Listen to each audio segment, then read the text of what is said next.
Hello, beautiful souls, and welcome to my channel. Hello and a warm welcome to our channel. Today, we're delving into Coleford, Monmouth, Usk and Pontypool Railway. The Coleford, Monmouth, Usk and Pontypool Railway Cooper was a standard gauge railway of 16 miles which ran from Monmouth to Little Mill, near Pontypool in Monmouthshire, Wales. It was intended to convey the mineral products of the Forest of Dean to the ironworks of South Wales by connecting to the Newport, Abergavenny and Hereford Railway at Little Mill Junction. The NAHR made the onward connection over its Taff Vale Extension line. The Cooper intended to acquire the Monmouth Railway, actually a horse-operated plateway, and convert it to locomotive operation. The Cooper completed its own line from Little Mill to Monmouth, but financial difficulties forced a halt there. The company decided against conversion of the Monmouth Railway, and in 1861 built a connecting line from its Monmouth station to an interchange wharf at Wyesham, leaving the Monmouth Railway unaltered. The mineral traffic was not as lucrative as had been hoped, and the company struggled financially, and in 1861 leased its line to the West Midland Railway, which had been formed by the merger of the Newport, Abergavenny and Hereford Railway with other lines, and the West Midland Company itself soon amalgamated with the Great Western Railway, taking the Cooper lease with it. The line was never busy, and passenger services were withdrawn in 1955. A limited goods service was retained for a period at Usk, and it was only the Royal Ordnance Factory at Glasgow that kept part of the Cooper system in operation until complete closure in 1993. Moving ahead, let's uncover the hidden gems within history and discover their significance. On to January 1854, the Newport, Abergavenny and Hereford Railway opened its main line. It was a north-south trunk route from Hereford, in fact connecting with the Monmouthshire Railway and Canal Company near Pontypool for the final approach to Newport. It was observed that an extensive and productive agricultural region lay nearby, east of the new route, and the idea formed that a line from Monmouth through Raglan and Usk would be advantageous. Building on that notion, attention was drawn to Coleford, considered one of the most important mineral-producing locations in the Forest of Dean. A railway line connecting Coleford through Monmouth to Pontypool would be able to convey iron ore and coal to the smelters of South Wales, specifically to Nantyglo. The Mr. Crochet Bailey was a prime mover in bringing the idea to fruition. It took shape as the Coleford, Monmouth, Usk and Pontypool Railway. The proposed railway would, it was claimed, offer the most direct route for the lucrative coal traffic between South Wales and London. The line could form a junction with the Newport, Abergavenny and Hereford Railway near Little Mill, 2 miles north of Pontypool Road Station. Coleford already had a railway connection. The Monmouth Railway had joined it to some scattered pits to the east of the town, and connected to a terminus at Mayhill, near Monmouth. However, the Monmouth Railway was a half-engaged horse-operated plateway, and by the years it was technologically obsolescent and commercially moribund. The new railway would acquire the Coleford Railway and use some of the track for its own new line. Now, let's shift our attention to officers and construction. The 16 and 17 Vict. Sikh Civil secured royal assent on 20 August 1853. The railway was to be 22 miles in length, and there was to be a branch at Dixton to give access to Monmouth Gasworks, though this was never built. The estimated cost of construction was £160,000 sterling. At the first company meeting later in 1853, the chairman stated that construction would be complete by 1 December 1854. Double track would be provided as necessary, no doubt because of the heavy traffic flows foreseen at this stage, in its role as a hoped-for through trunk route. Construction of the line at the western end from Usk to Little Mill was comparatively simple in engineering terms. The December 1854 forecast was long forgotten, but the line from Usk to Little Mill opened for traffic on to June 1856. The Newport, Abergavenny and Hereford Railway worked the line. The eastern section posed more problems, with tunnels at Usk and Monmouth, and a large river bridge at Monmouth. Nevertheless, On 12 October 1857 the line was complete as far as the Troy station at Monmouth. From that date the company worked its own trains, using 2 locomotives hired in from the Newport, Abergavenny and Hereford Railway. The line was single track, with intermediate stations at Usk, Llandonny and Dingesto. The tunnels had been built for double track.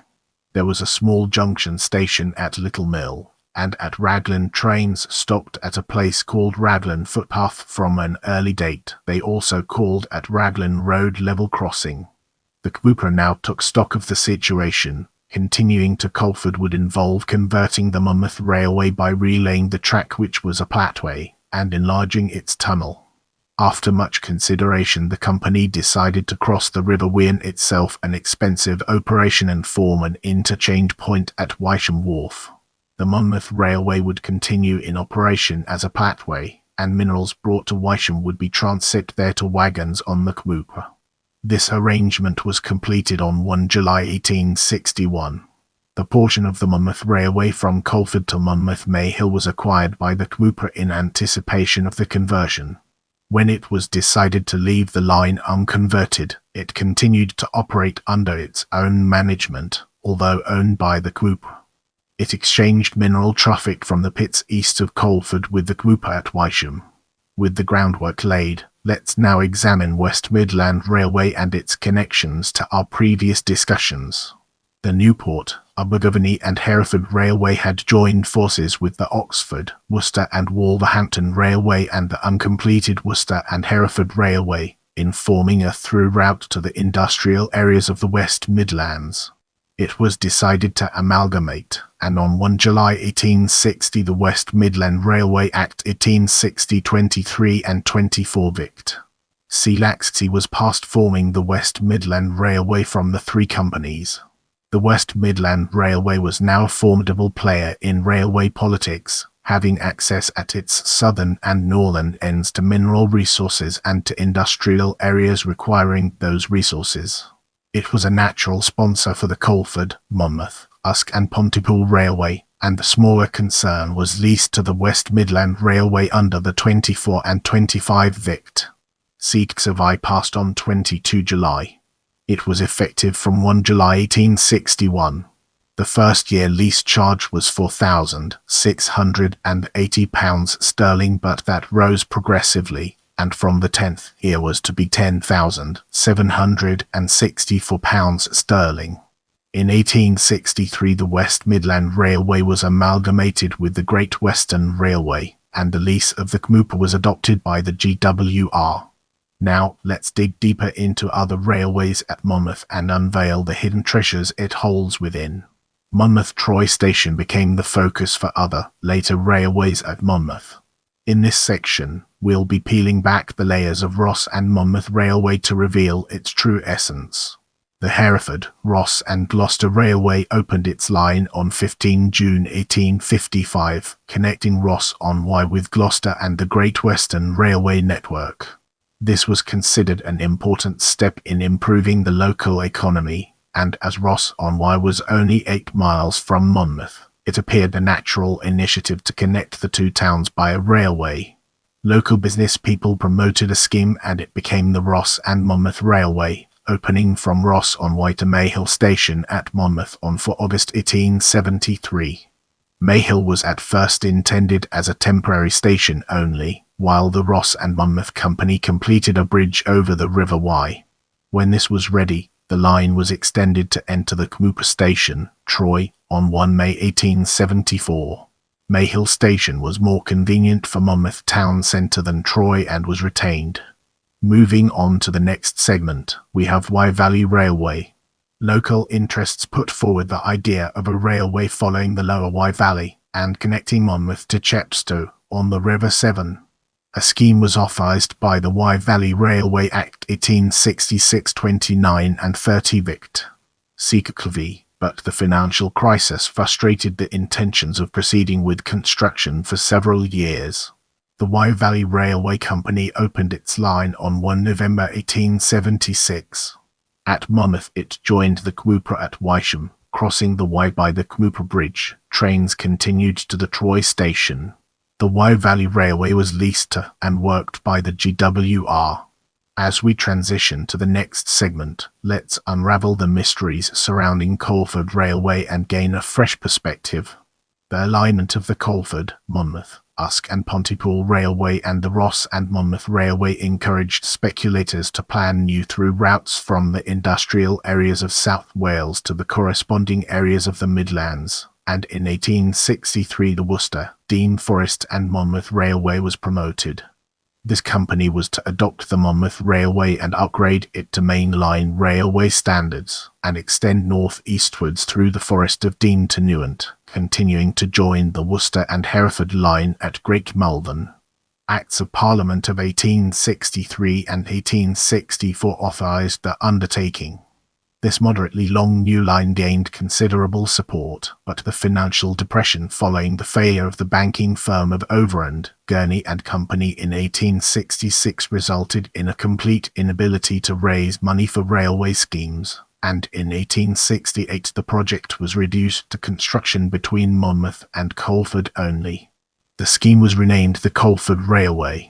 It purchased the Monmouth Railway and built its line in part on the formation of the Monmouth line, although the sharp curves that were acceptable for tramroad operation had to be smoothed out. The Coleford Railway joined the Wye Valley Railway at Wyesham Junction, a little east of the River Wye at Monmouth. It opened on 1 September 1883, and trains ran through to the Troy station. In the next portion, we'll be immersing ourselves in the realm of absorbed by the Great Western Railway and examining its broader implications. The Cooper was leased to the GWR and worked by it, and in time it was clear that the nominal independence achieved nothing. Negotiations were opened with the GWR with a view to absorption by that company, and this took effect from 1 January 1887. The arrangement had been authorised by an Act of Parliament of 1881. Brace yourself for a deep dive into train service as we explore its impact and relevance in our evolving narrative. For many years the train service had consisted of 4 or 5 passenger trains each way. Generally these ran through from Ross to Pontypool Road.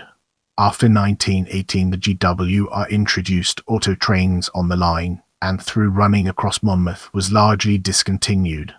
A Sunday service was introduced by 1938. Although Mayhill Station at Monmouth was recognised as being much more convenient for the town centre, trains from Pontypool Road to Monmouth did not continue to that point, even though auto trains could easily have reversed there and returned to Troy. After nationalisation, some services made this move for school children. 1, or later 2, good trains daily sufficed on the line, and there was comparatively little long-distance traffic.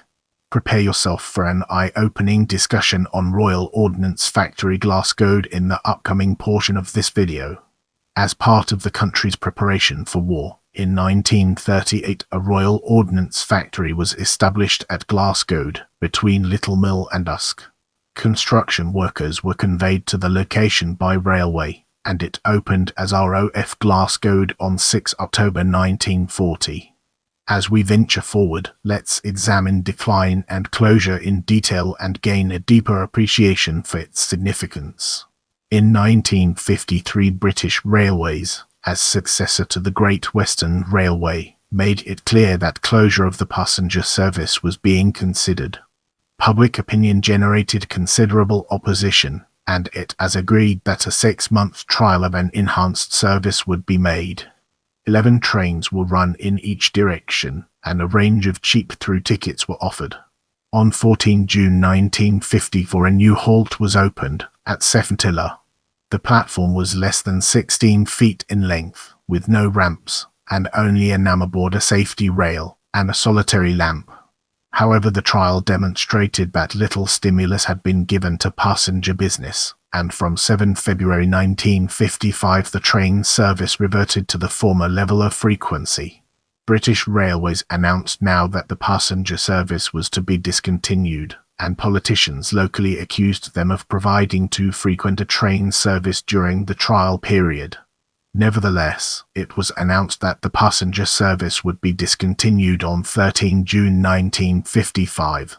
A national strike was called by the Associated Society of Locomotive Engineers and Firemen ASLEF from 28 May 1955, effective until after the intended closure date of the service. No trains actually ran from the first day of the strike. The section of route between Little Mill and Usk was retained for goods trains. On 12 October 1957, a special train arranged by the Stevenson Locomotive Society was run over the entire line, on which the track was still serviceable. ROF Glasgow continued to be served by rail until 1993. Brace yourself for an in-depth analysis as we navigate through station list and its far-reaching implications.